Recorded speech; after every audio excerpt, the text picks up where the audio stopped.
এই কথাটা বলা কি সত্যি জরুরি? আচার্য চাণক্য বলেছিলেন, অল্প বিদ্যা ভয়ঙ্করী। দেখুন ভাই, এই বিষয় নিয়ে আমার কোনো জ্ঞান নেই, ঢাক ঢোল পিটিয়ে সবাইকে বলবেন না। এতে কি হয় বলুন তো? বিরক্তি তৈরি করে দেয়, সস্তা করে দেয়। আসল শিকারী কোনো দিন শব্দ করে না। তবে চুপ থাকুন। চুপ করে থাকা মানেই দুর্বলতা নয়, সেটা যে ব্যক্তি বুঝতে পেরেছে তারাই কিন্তু পৃথিবীকে শাসন করে। ধনুক থেকে ছোড়া তীর আর মুখ থেকে বেরোনো কথা একবার বেরিয়ে গেলে আর ফিরে আসে না। আপনার শব্দ যেমন আপনার শক্তি হতে পারে, ঠিক তেমনি সেই শব্দই আপনার সব থেকে বড় দুর্বলতার কারণও হতে পারে। আপনার সঙ্গে কি এমনটা কখনো হয়েছে যে হুট করে কিছু একটা বলে ফেলেছেন আর তার ঠিক পরের মুহূর্তে আপনার আফসোস হয়েছে? এমনটা কি মনে হয়েছে, ইস, সে সময় যদি মুখটা বন্ধ রাখতাম?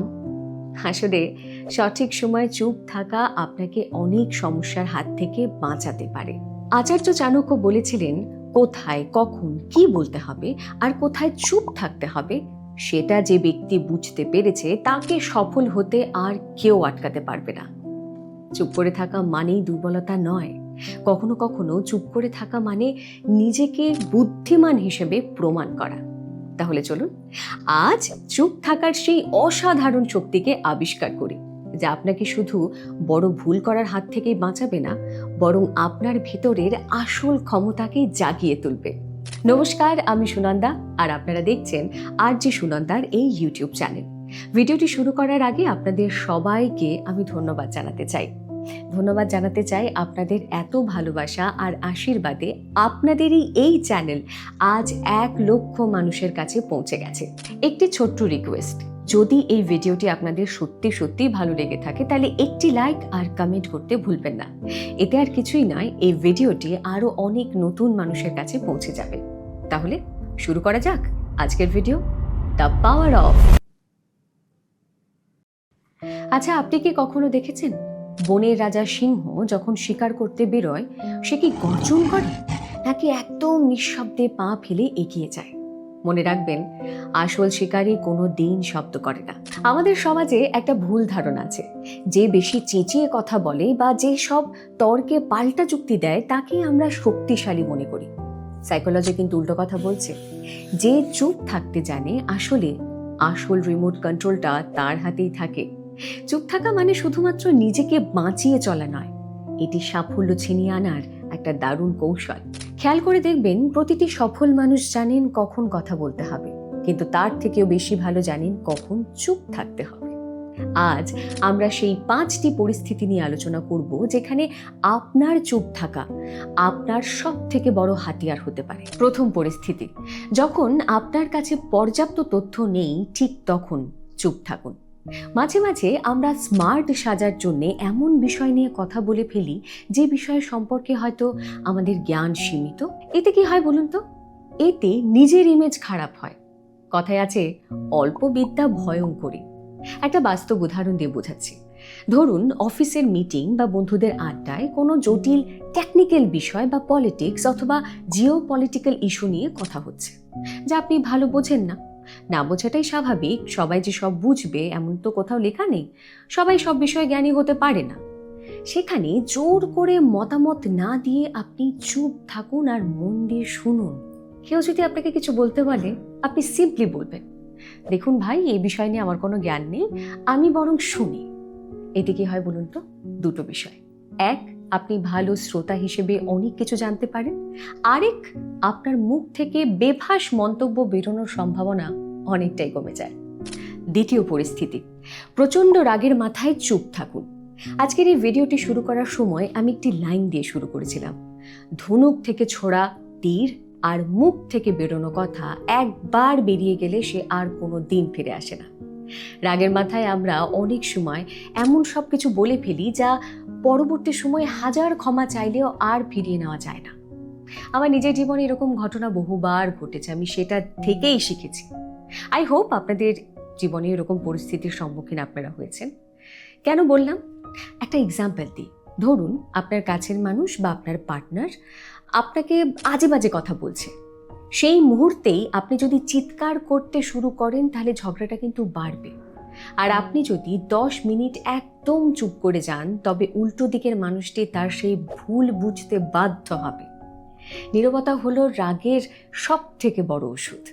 আর তার সাথে আপনার চুপ থাকাটা এটা প্রমাণ করে দেয় যে আপনার নিজের ওপর কতটা নিয়ন্ত্রণ আছে।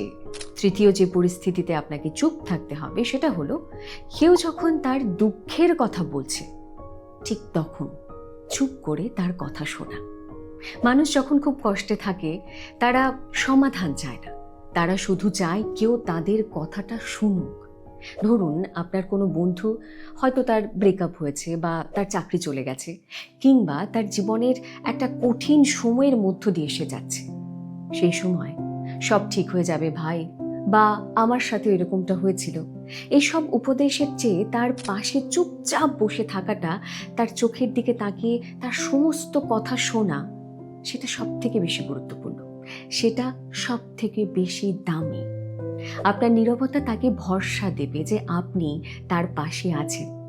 শব্দ অনেক সময় বিরক্তি তৈরি করে দেয়, জানেন তো, কিন্তু নীরবতা অনেক সময় সহানুভূতি প্রকাশ করে।